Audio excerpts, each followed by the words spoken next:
जीवन के साथ योग चैनल में योगाचार्य राजन राजर्ष का सादर अभिवादन। आए हमारे सनातन ऋषि वैज्ञानिक पूर्वज जो हमारे शरीर का सूक्ष्म अध्ययन करके रोग निवारण की प्रक्रिया में व्यस्त रहते थे। उस सूक्ष्म स्थिति के कारण हमारे शरीर लगभग निरोग रहते थे। हमें कभी भी किसी भी प्रकार के किसी भी रोगों का भय नहीं रहता था। आज की स्थिति में हमने व्यायाम अधिक गति वाले व्यायामों का खोज की और खोज करके हमारा सारा ध्यान उसी योग पर, उसी आसनों पर व्यतीत होने लगा। परिणाम क्या होने लगा? जब गति तेज होगी, तीव्र होगी, तो हमारे शरीर का जो आंतरिक स्थिति है वो अपने आप डिस्टर्ब होने लगेगी। देखिए, शरीर बहुत सूक्ष्मतम प्रणाली से संचालित होता है और इसमें जितने भी रोग और रोग प्रतिरोधक क्षमताएं हैं वो सूक्ष्मतम रूप में काम करती हैं। तो हमें कभी भी किसी भी आसन को करने में, किसी योग को करने में कभी भी शीघ्रता नहीं करनी चाहिए। धीरे धीरे किसी भी स्थिति को करने से हमारी स्थिति सुधरती है। तो आए हम आज सर्वांगासन के विषय में बात करते हैं। सर्वांगासन एक ऐसा आसन है जिसका अर्थ ही होता है सर्वांग आसन। एक आसन करने से जिससे सभी अंगों को व्यायाम हो जाता है, सभी अंगों को ऑक्सीकरण की प्रक्रिया प्रारंभ हो जाती है। वो सर्वांगासन के विषय में पहले थोड़ी जानकारी आप ये समझ लें कि हमारे मस्तिष्क से एक वेगस नर्व यहाँ से निकलती है। इसको छोटा मस्तिष्क कहा जाता है और ये नर्व यहाँ से निकल करके इस जगह से हमारे गले के पास होकर के हमारे थायराइड ग्रंथि से भी संबंधित है और ये नीचे आकर के हमारे हार्ट से, हमारे लंग्स, फेफड़ों से भी संबंधित है। फिर ये नीचे आती है हमारे लीवर से भी संबंधित है और यही आगे चल करके हमारी स्प्लीन, तिल्ली से भी संबंधित है।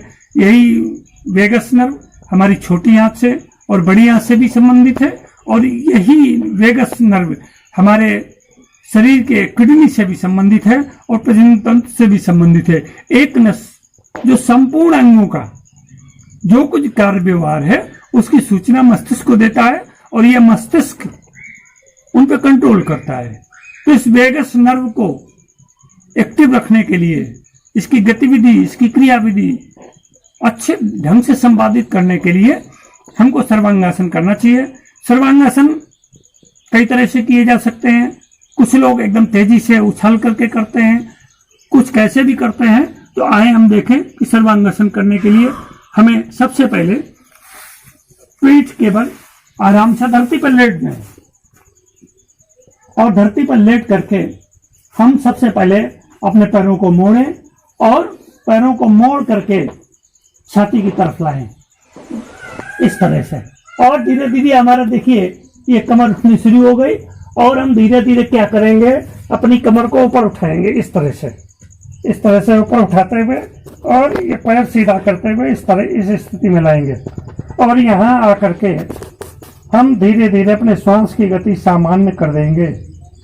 धीरे धीरे श्वास लेंगे, छोड़ेंगे और इस स्थिति में हम कम से कम 40 सेकंड से लेकर के 1 मिनट प्रारंभिक स्थिति में और बाद में से 3 मिनट तक किया जा सकता है। इसके पश्चात धीरे धीरे पैर फिर मोड़े और इस तरह अपने पेट की तरफ ला करके और धीरे धीरे हम इस तरह से फिर अपनी स्थिति में आ गए।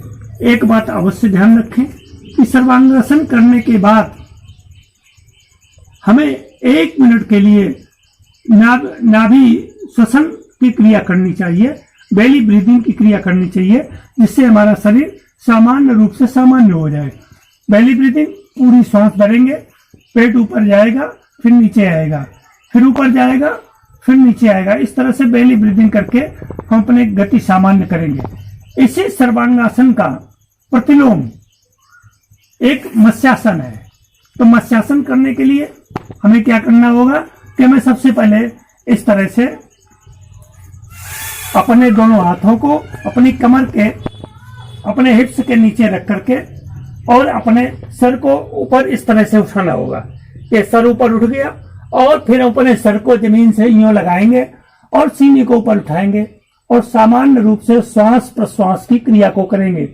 यह सर्वांगासन का प्रतिलोम आसन है। इस आसन को करने के पश्चात सर्वांगासन से प्राप्त होने वाले सारे लाभ हमें स्वतः ही मिलने शुरू हो जाते हैं।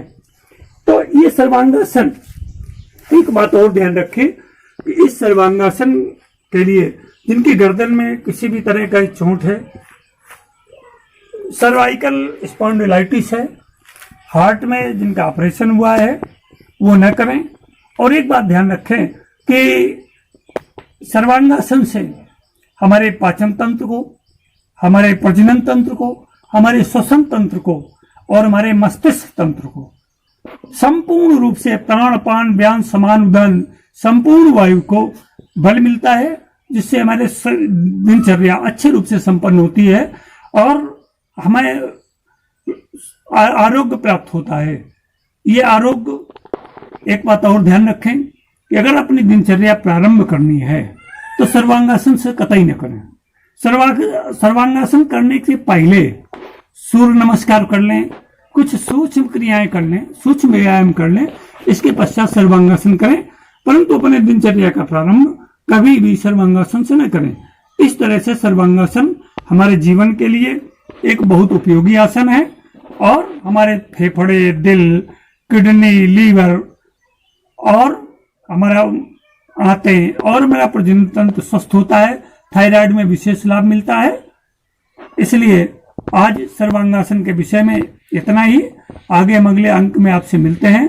तब तक के लिए आप सबको नमस्कार। अगर आपको हमारे ये क्रियाविधि, हमारे समझाने की प्रक्रिया अच्छी लगी हो तो इसको लाइक, सब्सक्राइब और शेयर अवश्य करें।